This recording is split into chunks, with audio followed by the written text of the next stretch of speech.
بسم الله الرحمن الرحيم جمال الوجود بذكر الإله وتصفو الحياة بنور هدى جمال الوجود بذكر الإله وتصفو الحياة بنور هدى وتطلب نفس له طاعة ويبلغ سعد إلى منتهى. أعوذ بالله من الشيطان الرجيم. بسم الله الرحمن الرحيم. Assalamualaikum warahmatullahi wabarakatuh.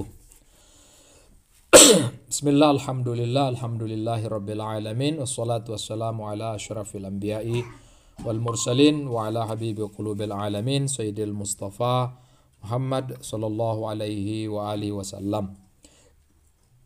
Pertama-tama marilah kita senantiasa manjatkan puji dan syukur kehadirat Allah Subhanahu wa taala, yang mana pada kesempatan kali ini kita masih diberi taufik untuk bisa bersama-sama di ruangan ini. Salam dan sholawat semoga senantiasa pula tercurahkan pada baginda Rasulullah sallallahu alaihi wa alihi wasallam, pada para imamul ma'sumin salamullah alaihim ajmain. Mudah-mudahan kita semua kelak memperoleh syafaat dari beliau-beliau. Amin ya rabbal alamin. Halatul ma'na wal lafz. Jadi ini membahas tentang kondisi-kondisi makna dan lafaz, karena tentunya di dalam penetapan sebuah lafaz untuk makna tertentu itu ada hal-hal yang perlu diperhatikan terkait dengan hal tersebut. Maka di sini dijelaskan tentang beberapa poin penting, meskipun ini juga adalah ya di satu sisi tidak begitu berkaitan dengan inti daripada ilmu usul. Ini kan pembahasan lafaz, tapi nantinya juga punya efek lah yang kemudian bisa mempengaruhi di dalam pemaknaan lafaz-lafaz tersebut. Nah, kita akan bacakan saja dan kita akan jelaskan secara pelan-pelan, dan kita mudah-mudahan bisa dimengerti dan dipahami bersama. Halatul makna wal lafz, yaitu beberapa kondisi terkait dengan makna dan lafaz. Di mukaddimahnya disebutkan di sini bahwa innal wadh' yatawaqqafu ala tasawwuril ma'na wal lafz. Ya, tentunya yang namanya ketika kita ingin menetapkan sebuah lafaz untuk makna, maka sebelum kita melakukan penetapan itu tentunya ada yang lebih awal dari penetapan itu. Bahkan di dalam setiap pengetahuan kita itu senantiasa diawali dengan sebuah semacam angan-angan, semacam tasawur lah. Nah, di sini juga tidak lebih dari itu yang ingin dikatakan, bahwa yang namanya penetapan sebuah lafaz untuk suatu makna itu terlebih dahulu dia bergantung kepada apa? Kepada kita mentasawurkan, mengimajinasikan yang namanya makna dan lafaz, baru kemudian kita menetapkan sebuah lafaz untuk makna itu. Jadi terlebih dahulu kita mengimajinasi kira-kira untuk makna ini lafaz apa yang saya akan tetapkan. Nah itu. Fayambaghi al-bahth amma yusallitu ad-daw 'alaihima hatta tattadhiha al-mabahithul lafziyah bidarajatin akthar. Sehingga sudah semestinya misalnya kita membahas tentang apa? Tentang hal yang ya kita memberi istilahnya tentang sesuatu yang membuat kita punya kapasitas lah, punya wewenang untuk kemudian terhadap lafaz dan makna tersebut itu, sehingga jelas kemudian pembahasan lafaz menjadi jelas bidarajatin aktsar, secara istilahnya maksimalnya gitu. Wadzalika kal bahthi an tanwi'il ma'ani wa tahlilil alfadh. Dengan demikian seperti pembahasan misalnya tentang jenis-jenis makna, terus apalagi pembagian makna itu, terus analisa lafaznya itu, wa taqsimul jumlah ilal khabariyah wal insya'iyah wat taraduf wal ishtirak. Juga pembagian kalimat, di mana kalimat ini ya biasanya dibagi menjadi jumlah khabariyah dan jumlah insya'iyah. Dan ya, ada lafaz misalnya dibagi menjadi lafaz yang mutaradif dan lafaz yang mushtarak. Nah itu sebagai mukaddimahnya di dalam kitab ini. Nah, selanjutnya terkait dengan tanwi'ul makna ilal ismi wal harfi.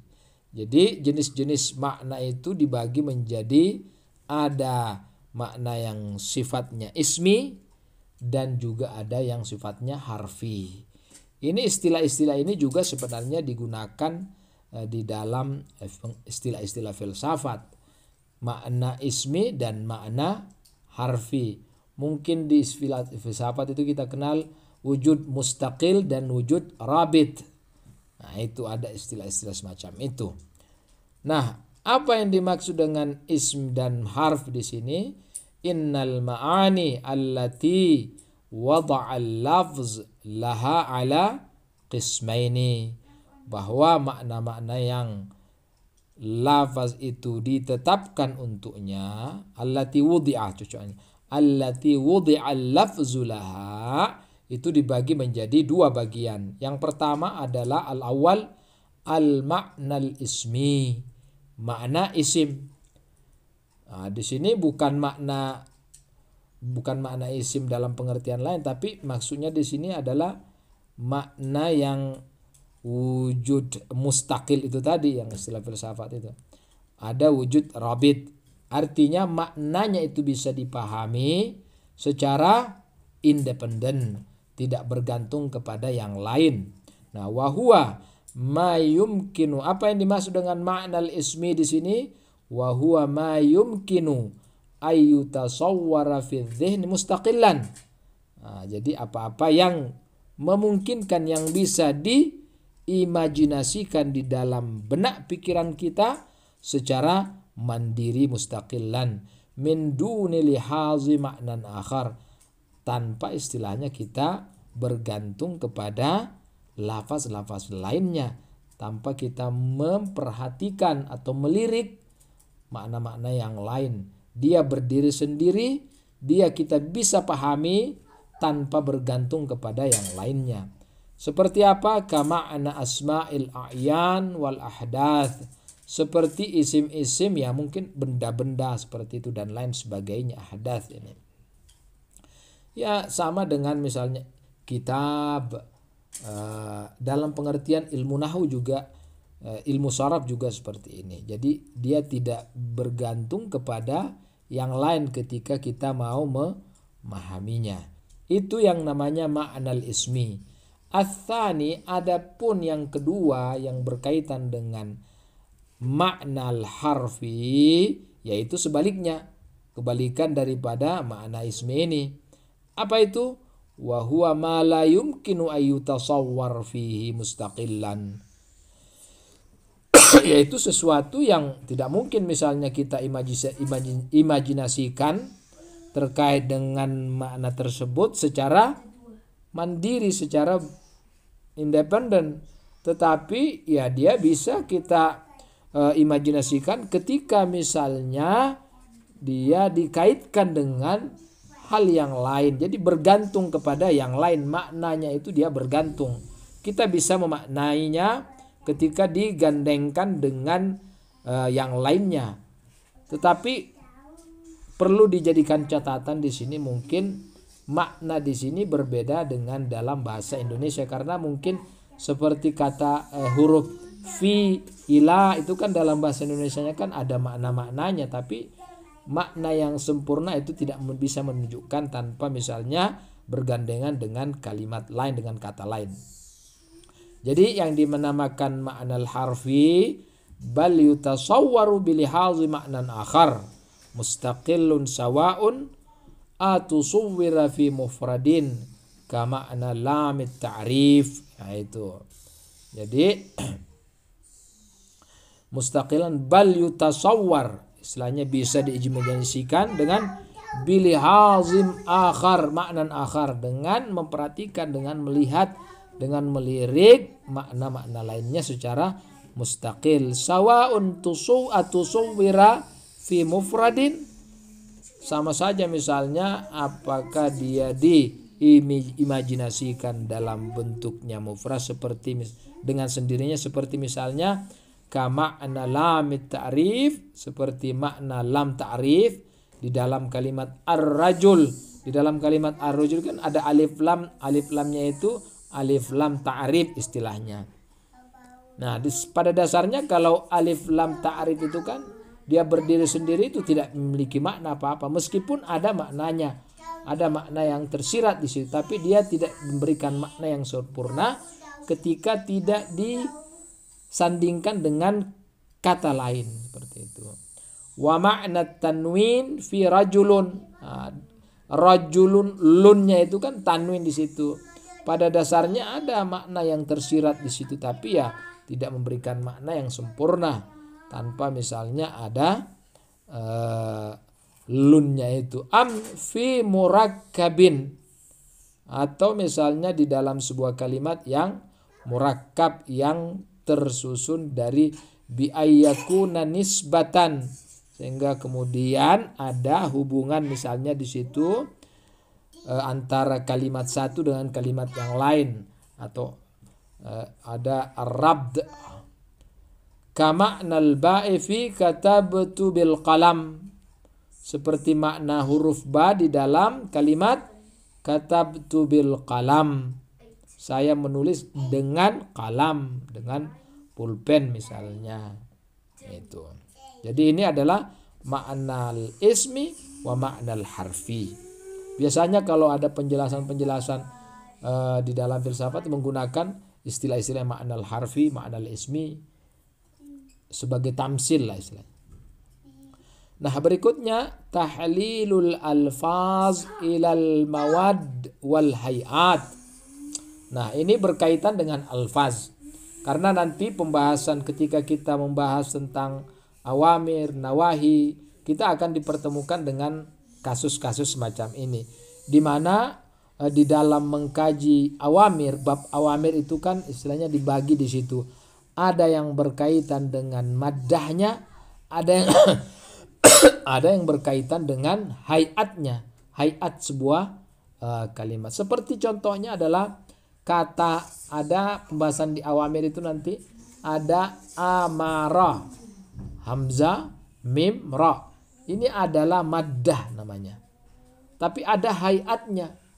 Hayat itu adalah bentuknya, polanya itu. Nah, ada pola amr. Pola amr itu seperti misalnya biasa dicontohkan if'al. Nah, itu pola hayatnya. Itu jadi ada dua sisi yang dilihat ketika di sini dijelaskan ya. Tahlilul alfaz ilal mawaddi wal hayat. Alfaz itu ditahlil, dianalisa, artinya dicerai, dipisahkan gitu. Innal kepada menjadi dua, yaitu ada maddahnya, ada hayatnya. Inna lil lafz, bahwa lafaz itu memiliki ma'aghaddin nadhari an ma'anahu, artinya terlepas dari melihat daripada maknanya itu. Inna lil lafz hayatan wa maddatan, bahwa lafaz itu memiliki pertama hayatnya, yang kedua ada maddahnya, ada polanya, ada materinya itu sendiri, maddahnya itu. Wa bimulahazati hayatihi yanqasimu ila qismain. Nah, kalau kita melihat daripada pola dari sebuah lafaz atau hayat dari sebuah kata itu kemudian dibagi menjadi dua bagian. Yang pertama adalah al-awwal ma la yakunu li hayatihi wad'un mustaqillun an maddatihi. Nah, ketika kita melihat atau memperhatikan hayatnya itu, polanya itu, maka dia dibagi menjadi dua. Yang pertama bahwa bagi hayat itu, ketika kita ingin menetapkan untuk hayat, misalnya ada lafaz untuk suatu makna kita tetapkan, maka apa di sini mala yakunu wad'un mustaqillun an maddatihi. Jadi dia tidak terpisah dari apa? Antara hayat dengan maddahnya itu, antara pola dengan materinya itu tidak dipisahkan. Ketika kita membagi, faluhizat fihi hayatuhu wa maddatuhu. Maka ketika kita menetapkan suatu lafaz untuk makna, hal yang menjadi perhatian kita di dalam penetapan itu adalah bahwa antara hayat, antara pola dengan materinya itu tidak terpisah. Jadi seakan-akan satu kesatuan. Kasyai'in wahidin hinal wad'a, itu. Jadi satu kesatuan yang tidak terpisahkan ketika kita ingin menetapkan. Jadi ada lafaz, kita ingin menetapkan untuk suatu makna, maka lafaz ini kan memiliki apa? Memiliki ada polanya, ada maddahnya, ada hayatnya, ada maddahnya. Kedua-duanya itu ada dalam pikiran kita, ada dalam benak kita, lalu kemudian kita menetapkan untuk suatu makna itu. Jadi di dalam penetapannya itu seperti itu. Wa yu'abbaru an wad'il lafz fi hadzal qis. Maka untuk hal ini, untuk pembagian ini tentunya ada istilah yang dibuatkan untuknya. Apa istilah itu? Ya, istilahnya adalah al-bil wad'is syakhsi. Inilah yang disebut dengan wad'us syakhsi, yaitu penetapan yang sifatnya privasi. Wad'us syakhsi.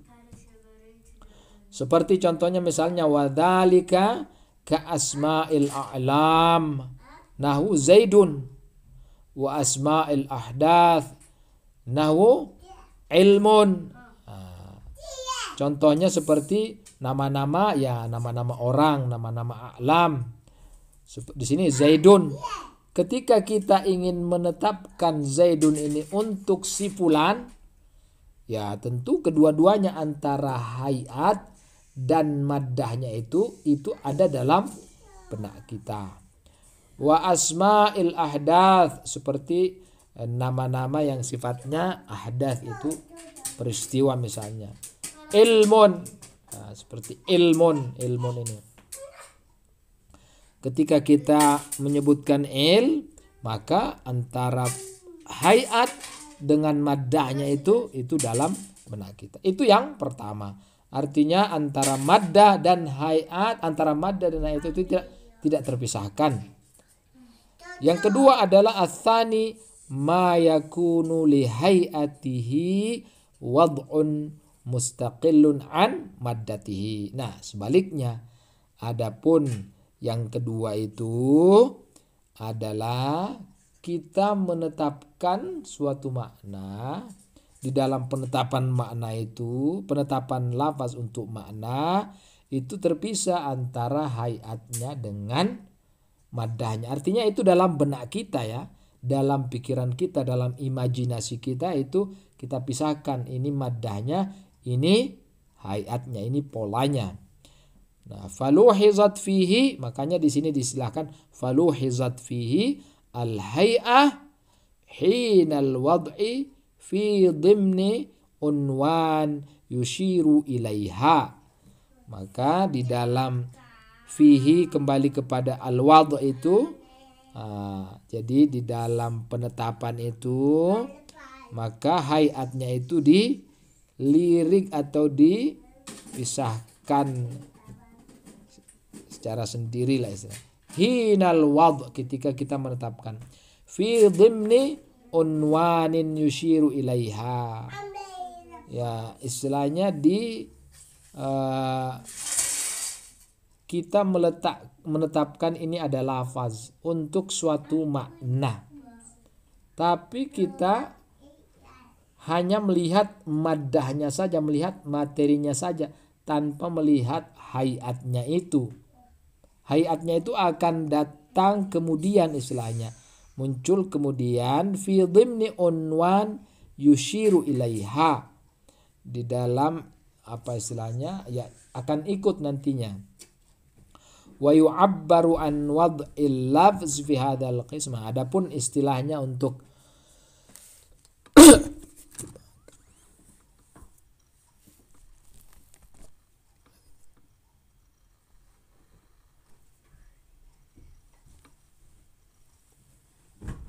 al-wad'un naw'i, yaitu penetapan yang sifatnya naw'i, yang sifatnya umum. Kalau yang tadi kan al-wad'us syakhsi, ada ada al-wad'ul an-naw'i, penetapan yang sifatnya umum. Contohnya di sini, wadzalika kal asma'il mushtaqqah. Dor istifade mi kuna bobo Ibrahim Wadzalika kal al asma'il mushtaq, seperti misal isim-isim yang mushtaqah. Nah, seperti di sini isim-isim fa'il, isim maf'ul, sifat musyabbahah. Nah, ini. Jadi apanya istilahnya nih? Polanya itu. Nah, pola ini bisa diterapkan ke yang lainnya. Jadi ini penetapan yang sifatnya umum. Bentuk fa'il misalnya, bentuk fi'il amr misalnya, ada wazannya itu kan, if'al misalnya. Nah, ini bisa diterapkan kepada yang lainnya, diterapkan kepada yang lainnya, kalimat-kalimat yang lain atau kata-kata yang lain. Wal maf'ul, wazan fa'il, wazan maf'ul, sifat musyabbaha. Nah, ka'af'alil mushtaqqah wa tarakibul jumal. Itu. Dan istilahnya ya susunan-susunan kalimat itu. Fa innal wadi'. Nah, ini penjelasan selanjutnya. Fa innal wadi' la yumkinuhu tasawwuru hay'atil asma'il mushtaqqah wal af'al wal jumal illa fi dhimni maddatin aw mawaddin.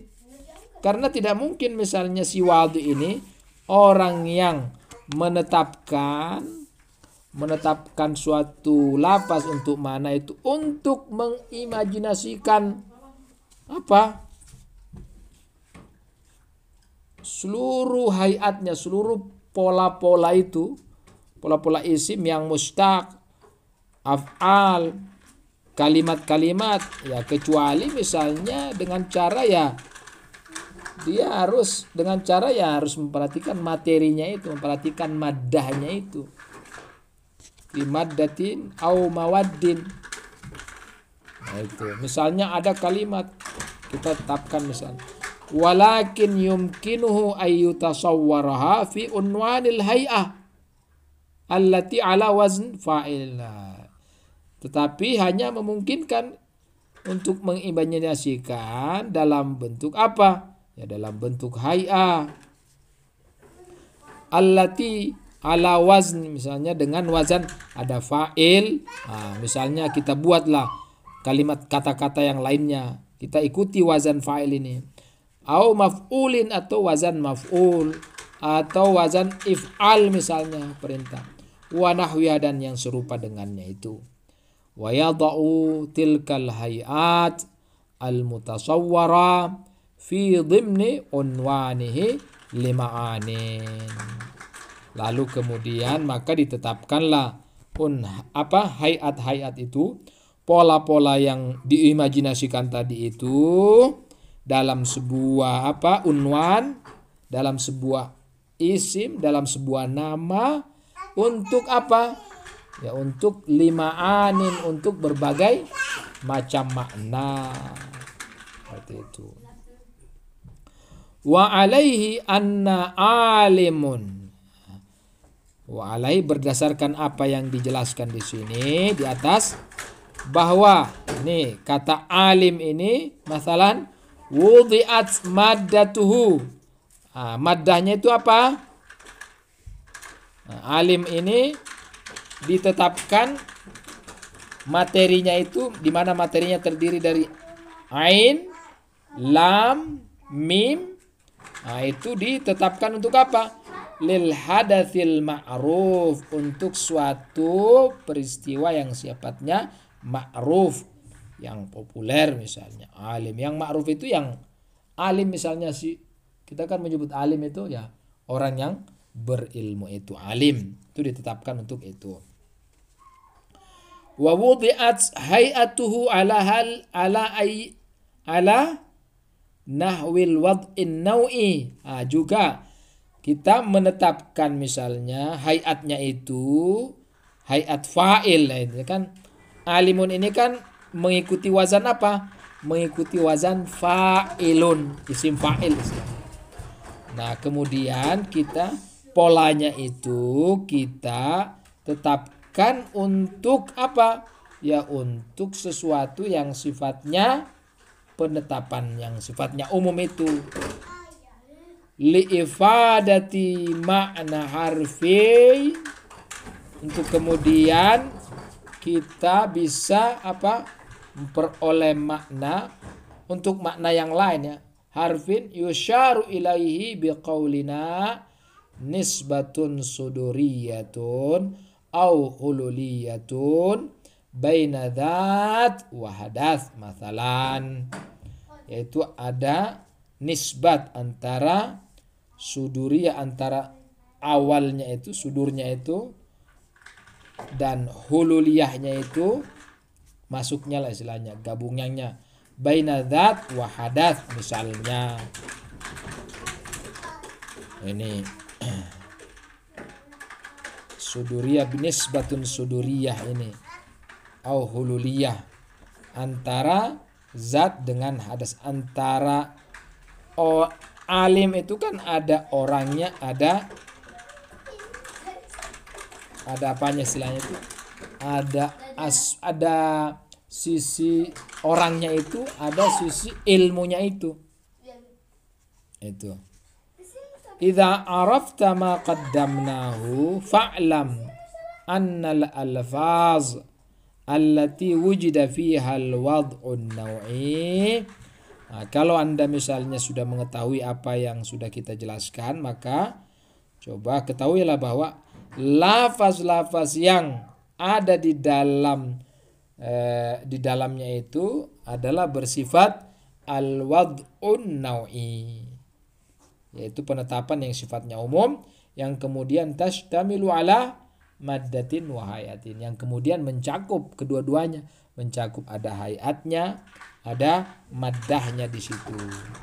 Wa yumkinu ayyufakkika baina maddati wa hayatiha, dan memungkinkan untuk memisahkan di situ antara mana hayatnya, mana polanya, mana maddahnya, mana materinya di situ. Wa yutasawwara likullin minhuma, juga istilahnya memungkinkan untuk kita bisa mengimajinasikan kedua hal itu secara terpisah. Kama sabaqa fi alim, sebagaimana yang sebelumnya itu, yaitu dalam kalimat apa? Alim. Nah, itu ada alim, ada wazan alim itu. Nah, ada alim, ada ain, lam, mim. Wahina idin yuqal innal lafz yuhallalu ilaihima. Nah, sehingga ketika itu ya dikatakan bahwa lafaz itu ditahlil, dipisah-pisahkan.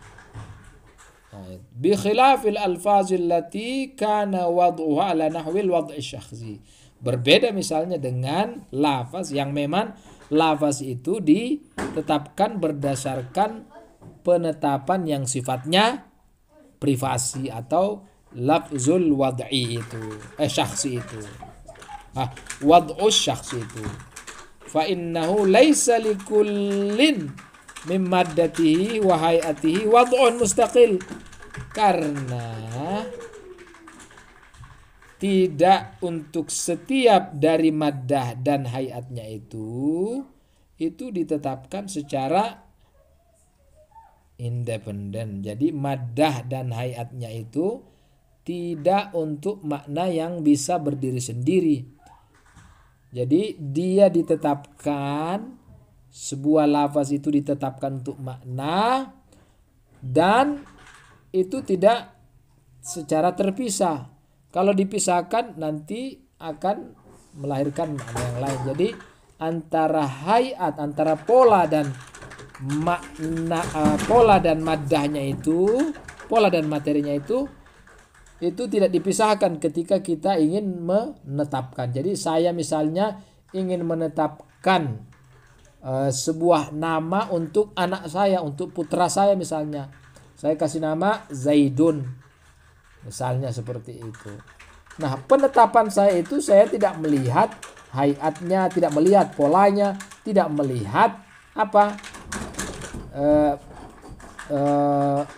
materinya itu secara terpisah, tapi saya melihatnya, saya mengimajinasikan satu kesatuan antara hayat dan maddahnya, tidak terpisah istilahnya. Jadi saya menetapkan itu sehingga dia tidak bisa dipisahkan. Ketika saya mendengar misalnya Zaidun, ya di situ kan meskipun ada di situ ada pola, ada maddah, ada hayat, ada maddah, tapi saya melihat kedua-duanya, yang saya satukan di situ, tidak memisahkan. Itu maksudnya.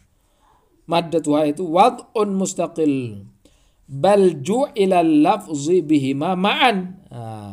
Bahkan lafaz itu dijadikan untuk keduanya secara bersamaan, maudhu'an, limaknan, untuk makna misalnya kazaidin wa syajarin. Nah, itu fala yadkhulu fihi at-tahlil. Maka di dalam hal ini, di dalam kasus ini tidak masuk atau tidak ada istilahnya yang namanya tahlil itu. Artinya kita memisah-misahkan, memilah-milahkan itu tahlil.